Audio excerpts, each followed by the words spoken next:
Okay, so here we are inside Speedgrade, and you can see I've got a little grade going on here. Let me go ahead and turn all these layers off so you can see the original footage. Okay, here's the original footage of Terra. You can see I applied a little secondary. It's very subtle to try and reduce some of the green and saturation in her skin. And then, of course, I boosted the green outside the window. Then applied a little bluer than blue, some steel blue or blue steel. This little guy here, and oh, I'm sorry, and toner. Got toner and blue steel and the Cinespace LUT to get this grade. And of course, you can see right here if you look. If you're looking for opacity, the opacity controls are right here. So each one of these layers has a different opacity. This one's set to almost nil. This one's about midway. So you can see that you can mix the opacity. You also do the same thing down here. You can see the secondary on her skin has actually been mixed down as well. So the way that you get LUTs into Speedgrade is, in fact, let's go ahead and turn all these off, and we'll add some of our own. You hit the plus sign here, you choose LUT. It will automatically default to one of the LUTs, one of the most recent ones that you've used. And to put a ColorGhear LUT in, you're going to go in. You can see this is why I had you put ColorGhear Pro on your desktop grade. So I've got ColorGhear Pro. Let's say we wanted to, let's see, let's go with like a Cinegamma. Let's get maybe just the Cinegamma cube. Okay. Which just applied that. You can see what it looks like before and after. There it is with the Cinegamma. Let's say it's a little too much. I can just grab the opacity and drag it down. And that's basically it. If you're not a lot of you are going to be using Speedgrade. Those of you who are, if you're familiar with it, already know you need to be in the monitor phase to get into the actual color correction window. The controls, you have here, you have input saturation, the pivot, contrast, all this stuff is pretty self-explanatory. This is the secondary controls. I could add a primary control by hitting plus P. Come in here, and the primary controls are a little bit different. Obviously, you have your offset, gamma, and gain. You can change these two. You can go to just shadows, just midtones, just highlights, and then overall. And again, the same controls across the top. Only you don't have the denoise and the blur that you have with your secondary, which is to get rid of the chunkiness and edginess around your secondary color correction. But not going to spend a lot of time on Speedgrade right now. Maybe later on I'll cover some more stuff. But until Adobe really gets their act together and makes this more compatible with After Effects and Premiere Pro, there's really not much time, not a lot of worth spending a lot of time in Speedgrade, only because there is no round tripping involved, and everything you can do in Speedgrade you can do in DaVinci. The only difference is Speedgrade might actually run on your system, whereas DaVinci may not.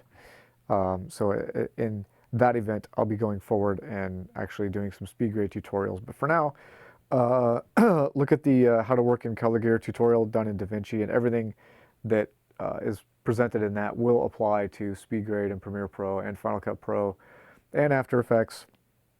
And it's the same basic general layout. You've got primary color correction, secondaries, and you can move these anywhere you want along the line. And of course, it'll affect how the image is processed. But for instance, if I were to turn all these back on and leave the Cinegamma on top, and let's say I were to swap, let's see, toner's there, blue steel. What if I move the blue steel in front of the toner? It's a slightly different look, but there's definitely, if I move the, wow, why is bluer than blue? Oh, these are backwards. Bluer than blue should be down here, and this should be up here. There we go. Somehow they got swapped around. And then turn this off, and there, it's a little bit less. Still a nice grade. Um,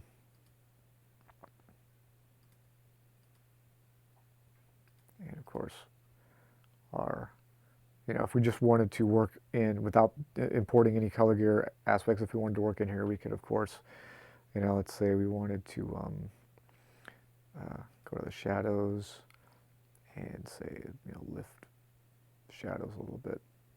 Let's go with a little bit of flatten this out before applying our look to it. If we wanted to do that, we could. We could adjust the temp, maybe cool off the shadows a little bit, make them a little bluer, maybe take some green out.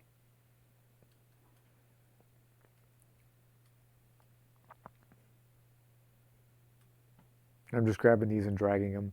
If you had a control surface, it'll actually work a lot better. It's actually a lot faster. It's how Speedgrade got its name, is it's really great at when you got a control surface of being able to fly through these corrections.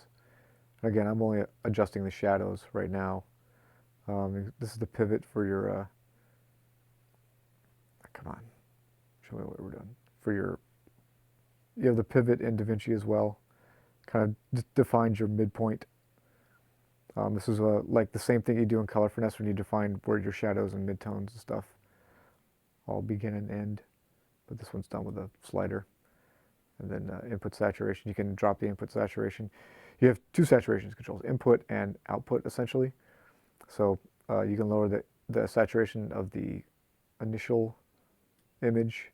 You see how that gave me some nice, almost sort of brownish, almost like a toner type effect.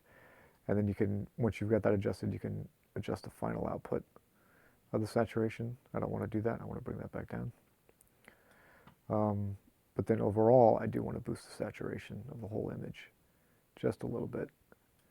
And then apply bluer than blue, and the toner, and the steel blue, and Cinegamma, along with that Cinespace there. It's an interesting look. And then you can't probably see it on yours, but I actually have a little bit of detail now here in the shadow area, whereas before it was pure black. And if I wanted to, now I could, actually the primary should be down here. I don't know why it moved up there. There, that's better. But now I can go into the shadows here on the primary. Let's say I want to boost them a little more. See, there they are, and they come up. But then with the gamma, I want to bring the gamma back down.